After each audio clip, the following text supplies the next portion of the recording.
Noong 2012, natutunan ko ang concept na the rule of 72. Ito yung the compounding interest. Kasi paano nga ba magtrabaho ang pera? Ang trabaho nito ay mag-compound. And sa sample natin dito, 72 divided by interest kung saan nilalagay ang pera, makukuha ang number of years kung kailan dodoble. Kaya kung nasa savings account ang pera mo, sabihin na natin 1% ang kinikita.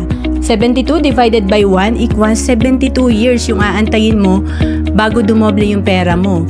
Napakatagal. Kaya advantage pag marunong tayo mag-invest. Kasi dito sa sample natin, may tatlong magkakaibigan. Yung isa nag-invest sa 4%, may sa 8% at sa 12%.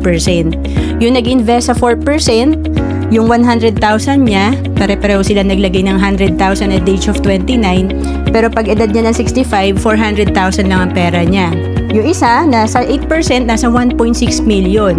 At yung nag-invest sa 12%, nasa 6.4 million yung kanyang fund pag edad ng 65. So, ang laki ng difference, 400,000 versus 6.4 million.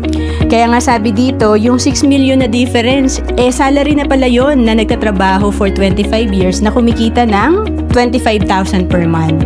Kaya naman noong 2012, nung nalaman ko ang rule of 72, nag-invest agad ako. At to know more about savings and investment, message mo lang ako sa FB, Roan Celis Capistrano.